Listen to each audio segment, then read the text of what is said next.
Tax, they say, is unavoidable, and we all pay taxes either directly on our income or indirectly on our expenditure. But tax is enshrined in the law, making it difficult to avoid. So notice how I said difficult there. Difficult, yes, but not impossible. And actually, there are a few easy ways to make sure you pay less tax, which we will look into in this video. I've put a very condensed version in this video, and most likely each of them will need a fully dedicated video of their own, which I will do later. But before we get into this video, I want to stress the difference between tax avoidance and tax evasion. Tax avoidance, which is what we will be looking at, is defined by Investopedia as the use of legal methods to minimize the amount of income tax owed by an individual or business. This can be achieved by using the provisions set in law to reduce your tax bill, such as tax allowances and relief schemes, which you will see in this video. Tax evasion is simply running away from the tax authorities, and it's not a good idea to say the least. It's plainly and simply illegal and includes lying about your income or hiding sources of income. So tax avoidance is legal, tax evasion is illegal, right? Except that in the UK, of course, things have to be more complicated than it needs to be. Tax avoidance, as defined by the HMRC, is when people bend the rules of the tax system to try to pay less than they owe. What they really mean is that when people misuse a scheme to pay less tax, like setting up like a contractor when you're actually just an employee, you could be liable to all avoided taxes and fined as well. So don't do that neither. But for now, here's 5 legal ways to pay less tax in the UK, and they all involve taking advantage of existing provisions within the law. We'll call it tax optimization for simplicity. Number 1. Pensions. First on the list are pensions. Pensions are amazing. They're literally your future and have huge benefits which, if done correctly, stack up over time. From a tax perspective, your pension contribution is exempt from tax, up to a certain allowance of course. This allowance is typically £40,000 per year, but will be less if you're a high income earner or if you make less than 40k a year. The tax relief, however, means that if you put money into your pension pot, you actually get more out of it. And the more tax you usually pay, the more you save by contributing to your pensions. Here's an example. If you want to pay £1,250 into your pension pot, all you need to do is to put in £1,000, and the other £250, which represents the tax you would have paid at 20% rate, gets added back in. And the way the math works out is that you get a 25% boost when you're on the 20% tax bracket, a 66% boost when you're on the 40% bracket, and a massive 81% boost when you're in the 45% tax bracket. I've put some examples here to illustrate how this works, so feel free to pause the video and go over the calculations. Let's take a moment to appreciate how profound this tax relief mechanism is. So you instantly, with a zero risk, get a boost in your pension of 25%, 66% or 81%. This kind of return usually takes years and years to achieve, but there you have it, an instant boost in your wealth. But hold on, that's not all. Most employers will also match your contribution up to a certain amount. Legally, they are obliged to match your contribution by at least 3%. So if you put 5%, which is your minimum required, they will chip in 3% for a total of 8%. If there were anything like free money, this would be it. It doesn't get any better than that, or does it? You can actually take control of your pension and decide where they get invested through a SIPP, which stands for Self-Invested Personal Pension. I made a video about this previously, so feel free to check that out. With a SIPP, you can decide to put your pensions into the investments or products you prefer. This means now, basically, you get an instant huge boost with tax relief, to which your employer throws free money into, and finally this larger sum now compounds over 30 to 40 years according to your chosen investments. This can result into very large sums of money and probably one of the best ways to grow your retirement wealth. However, there is a downside to putting your money towards your pension, and this applies if you're like me aiming to achieve FIRE. You can only access your pension when you retire, and the earliest you can do so is at 55 right now. So for those of you aiming to retire much earlier, this may be an issue as your pensions will not provide any income until you're at least 55 years old. In that case, you might be better off using an ISA. That's at number 2, ISAs. ISAs stand for Individual Savings Account, and effectively was a scheme created by the government in 1999 to incentivize people to save more. There are currently 4 types of ISAs: cash ISAs, stocks and shares ISAs, innovative finance ISAs, and lifetime ISAs.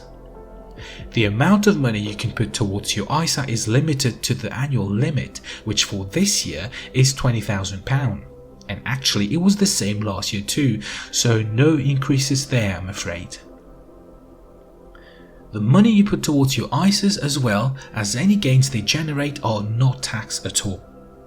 This includes any capital gains and any dividend income, so they're both tax-free. And this is what underpins the attractiveness of the ISA. It's quite easy to open an ISA if you meet the eligibility criteria shown here. For example, you can open a stocks and shares ISA with Vanguard as well as Trading 212, with the latter being free. For most individuals, their income will be best shielded from taxes in either pensions or ISAs, or both. At number 3 is your tax allowances. As an individual, you're entitled to a number of allowances from which your income is exempt from taxes. These may be automatically factored in depending on how you generate your income. For example, if you get paid by your employer, the latter automatically deducts your tax and other items before you get your final salary. The system is known as pay as you earn, or PAYE. If you're self-employed, however, you'll need to fill in a self-assessment form to HMRC to work out how much you have to pay. And remember, there are a few allowances you could qualify for, meaning you'll pay less tax. These include dividend income and capital gains, as well as rental income under the rent-to-room scheme.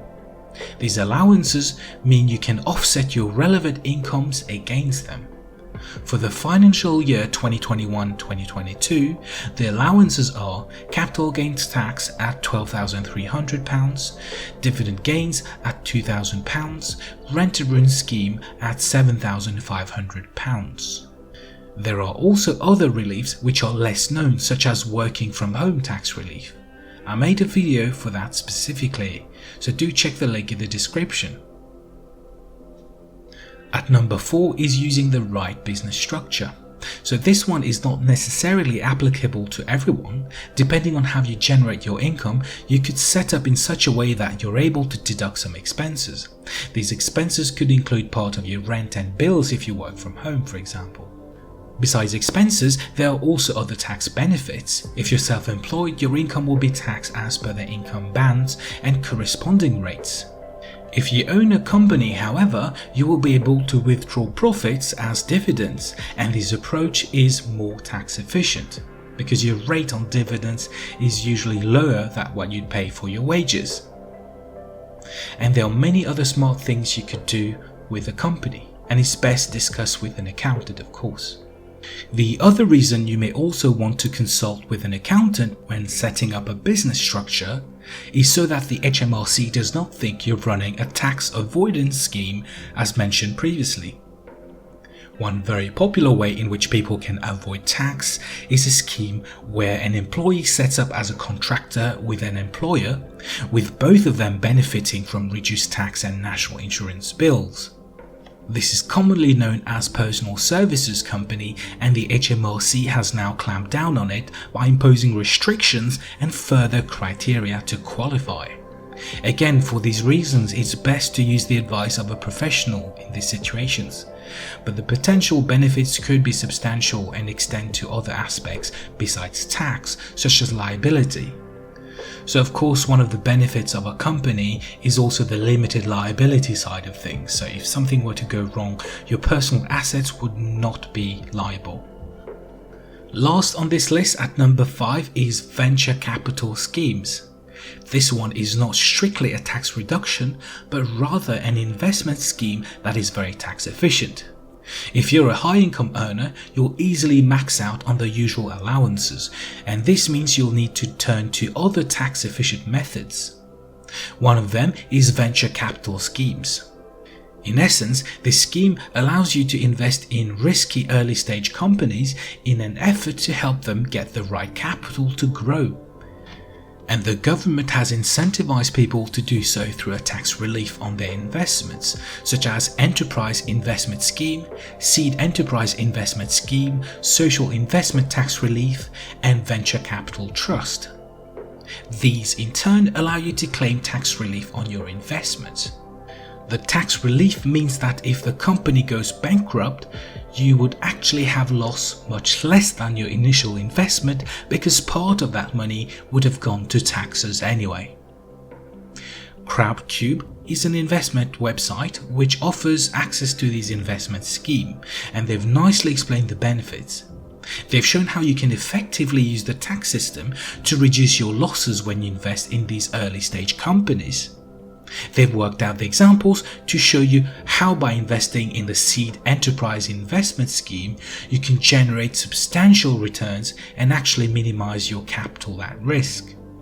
In this case, if you make a £10,000 investment and the company fails, you only lose £2,750 because the rest is provided partly as income tax relief and partly as loss relief.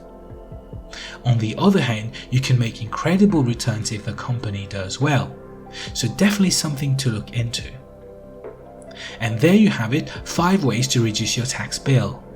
One thing to point out that the UK tax system is ridiculously complicated and certainly requires a tax specialist to truly make the most of it, especially once you start making some serious money. But until then, these methods should help you get there. And that brings me to the end of this video. I hope you found it useful. Let me know in the comments what you think, and even if you're not from the UK, how does that compare to tax benefits in your country? Thanks for watching and see you next time.